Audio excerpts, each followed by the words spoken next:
Hi, in today's video, we're going to talk about implicit differentiation or implicit derivatives.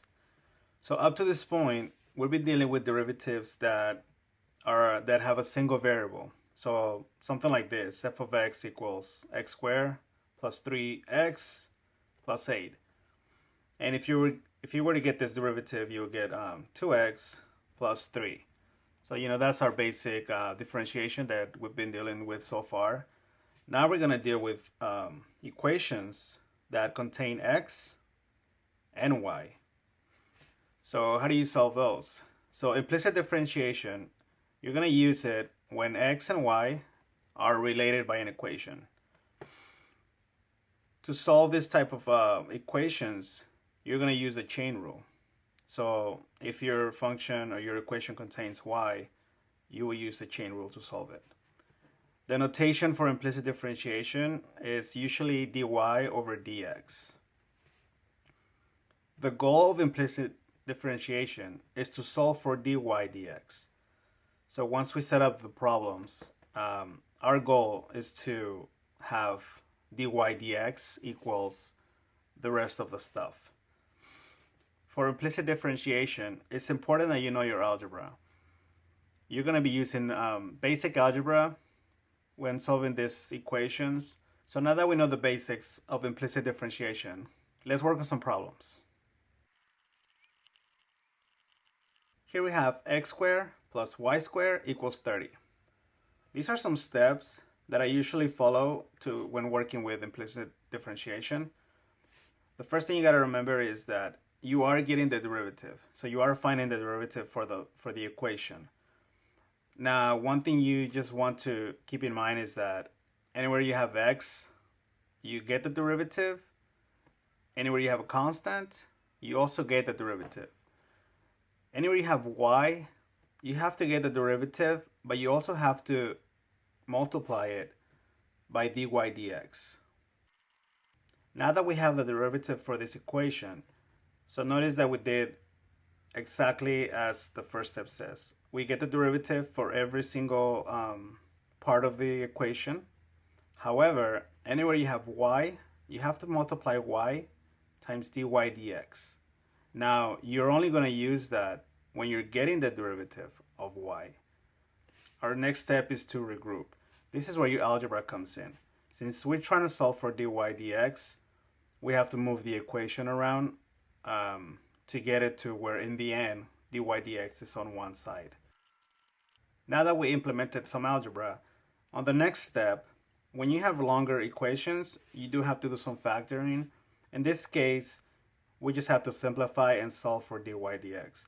So the next step here, as you know for algebra, is to divide. Since you're solving for dy dx, divide the other term on both sides. So we're going to divide that and see our result.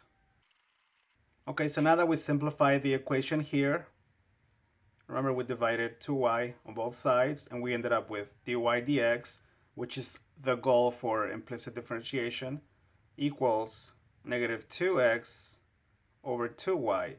And as you know, the 2's cancel out. So your answer for this problem is dy dx equals negative x over y. So just remember that the goal was to get dy dx and the rest of the equation after the equals.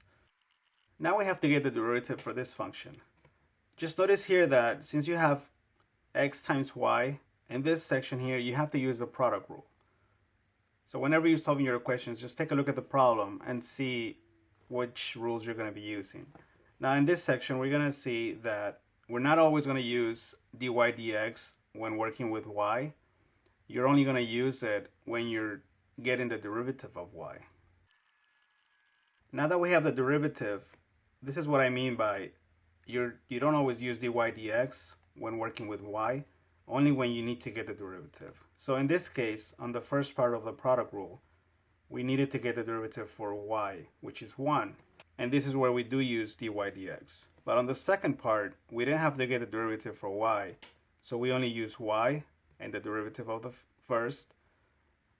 Notice this part here, we also got the derivative of y, so we do use dy dx. So just keep that in mind, that you don't always use dy dx. when working with y, only when you need to get the derivative.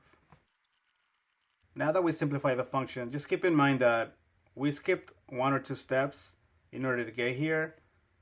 It all just has to do with rearranging the equation. So if you have a problem just doing it in your head, then make sure you write every single step.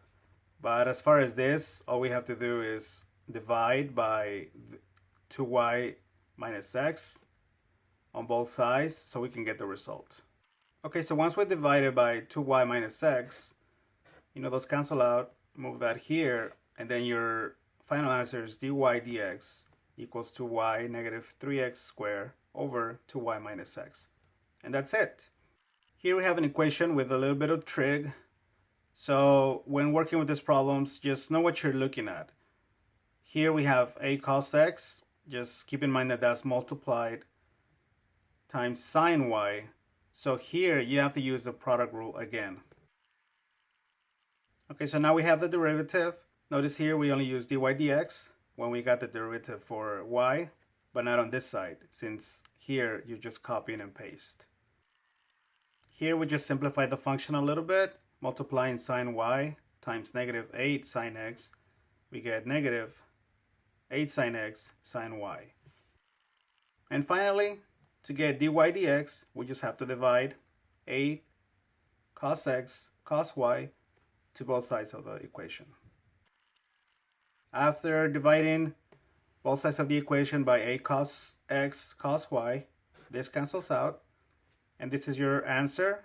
So here we also just, the 8's cancel out, and you're left with sine x sine y over cos x cos y. And you know that sine x over cos x is tan x, sin y over cos y is tan y. So this is your final answer. So these are just a couple of problems when dealing with implicit differentiation. If you like this video, don't forget to subscribe and give us a thumbs up.